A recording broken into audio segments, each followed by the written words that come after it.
When I was a kid, I was daydreaming about Toys R Us, playing Sega Mega Drive games, and watching lots and lots of horror films.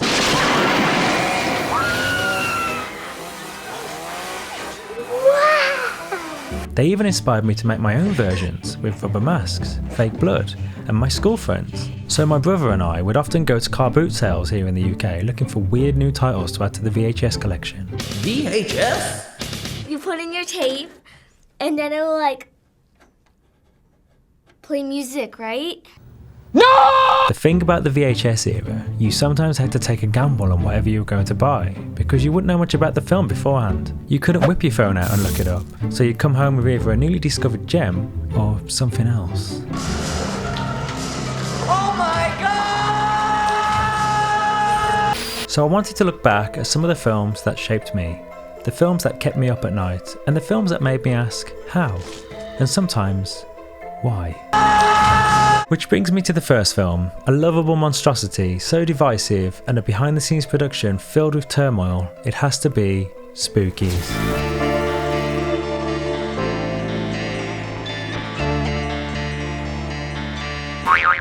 The basic plot is that a bunch of people end up trapped in a mansion and they slowly fall prey to an evil sorcerer who wants to use their souls to resurrect his dead wife.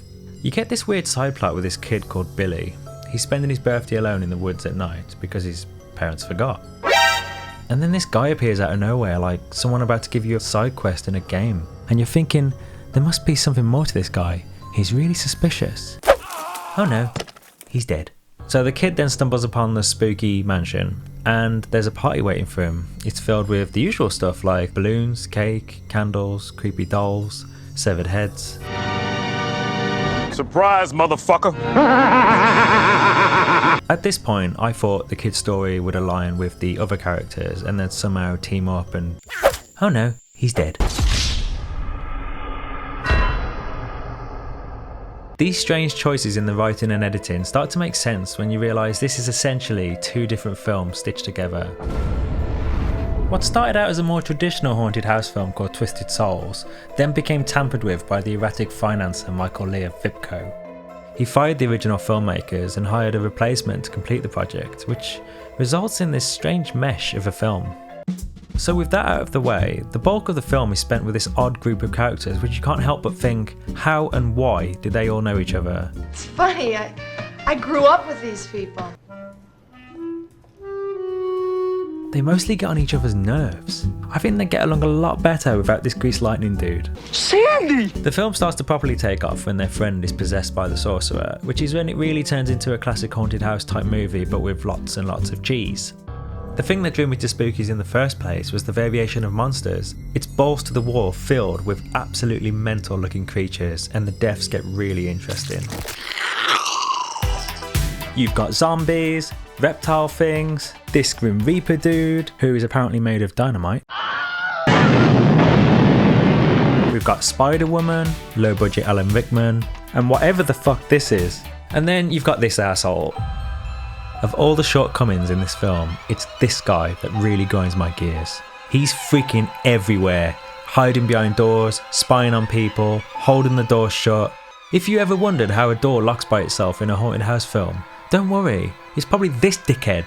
Oh, look at him, he's so annoying. Oh! And then you can't forget these guys, who look like they could have crawled in from the bog of eternal stench. It's funny though, because in the UK, the Mugmen were the main focus on the cover art, so it's no surprise they were etched in my memory, much to the dismay of the people who actually made the film. We hate it.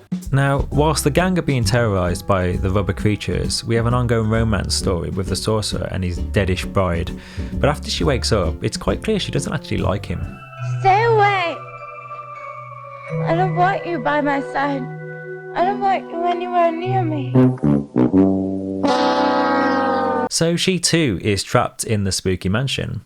There's a lot of shit that doesn't make sense in Spookies, and you kinda have to roll with it if you want to have a good time. I think the film is easily dismissed for its obvious flaws, but there's a lot of craftsmanship and talent on show here. It goes without saying that the creatures are the standouts, but it's also worth mentioning the original music. Films are often defined by their signature score, and I think Spookies has a great one. Peter Iacillo Jr., who plays Rich, was a big advocate for this film and relished in its cult following, right up until he passed away in 2017. I even messaged him once back in the days of MySpace, and he was the nicest guy.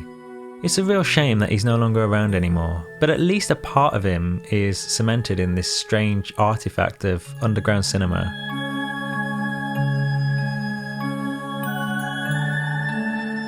By the end of the film, a bunch of confusing things have happened, like rapid aging, sparklers, and a glowing light bulb head. The bride is chased by a bunch of zombies.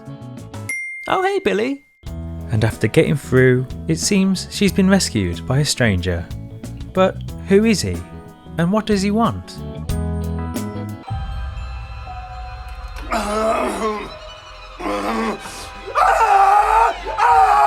And it's finally available on Blu-ray. At the same time though, it's a film that probably benefits from seeing it on an old VHS player. It's practically the perfect movie for that format.